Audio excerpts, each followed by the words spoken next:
I understand the economic difficulties we face as a nation right now. It's not a surprise that Tinubu is telling Nigerians to either buy petrol at 1,000 naira per litre or buy CNG at 200 naira per square cubic meter. He's just reinforcing what he has said in the past, that there is no going back on high cost of petrol in Nigeria as far as he is in power. So it's like telling Nigerians, stop complaining. If you can't afford the high cost of petrol, make do with the alternative we have created. Just buy CNG.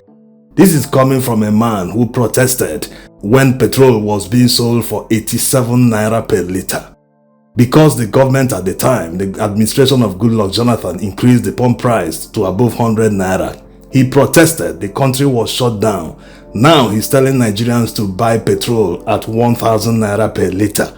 That 1,000 is not even available in Lagos. Yes, most parts of Lagos, they are selling above 1,000, 1,100. Are we going to talk about northern Nigeria or deep south? So how in the world are Nigerians going to cope buying petrol at above 1,000 naira per litre, a product that is produced in Nigeria? Besides, CNG coverage is still very poor. How many petrol stations dispense CNG in many cities in Nigeria today? What they are doing in Nigeria can be compared to what they are doing in Europe, but there's one difference. They are not forcing it on their people immediately. They are making it a gradual process. There are countries in Europe that have set a limit for petrol vehicles. They want to transition to electric vehicles, but they understand that it's a gradual process. You don't just implement such a policy without giving people adequate time to adjust. Not just people alone, but the infrastructure. Even right now, some of these countries have shifted the date because they understand that the short time is not feasible to transition to full electric vehicles. So to understand the difference from what Tinubu is doing in Nigeria, the Europeans didn't wake up one day and say, for the fact that we want to transition to full electric vehicles, we are banning it today. We are banning petrol vehicles, and to force people to start buying only electric vehicles, we will increase the price of petrol and other oils. If they used the Tinubu approach, it would have been very catastrophic for their economies. Imagine all the car dealerships that have stocked vehicles.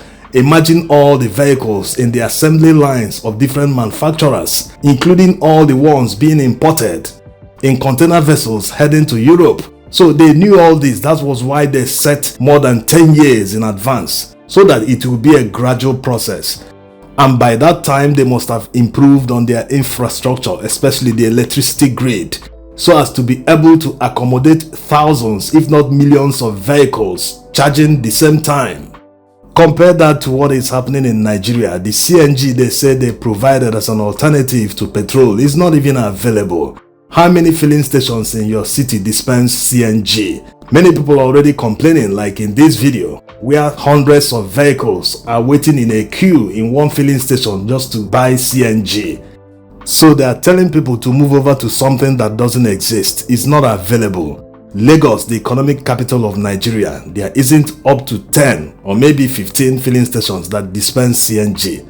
They are pretending that Nigeria's economy is not moving downward. Even the IMF recently revised the GDP figures for Nigeria, downward revision. So maybe by December or January, Nigeria's GDP wouldn't be up to $200 billion. Yes, that's the reality, but they pretend as if they don't know all this. Telling people to move over to CNG that isn't available. The infrastructure is virtually non-existent. In some states in Nigeria, there is no single CNG station. How are people going to move over to CNG that they cannot afford, that they can't buy? The same thing they did with kerosene. They encourage people to move over to LPG, that it is affordable, that it is everywhere.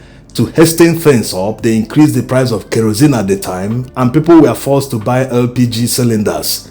At the end of the day, the price of LPG today is not affordable. You go to filling stations, people are buying only 2 kg, 3 kg, when they came with 12 kg cylinders. So this is the problem. Since the recent increase in the price of petrol in Nigeria, the daily consumption in Nigeria has dropped by more than 90%. Let that sink in. This is productivity that dropped by more than 90%. People don't move around anyhow these days. When people are going to work, it is productivity.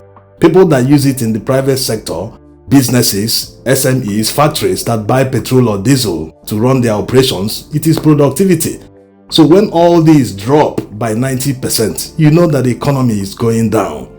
Are we going to talk about the ripple effect? The more people drive their cars, the more they buy tires, the more they service their vehicles, the more they buy car parts, the more they patronize roadside vulcanizers, the money circulates.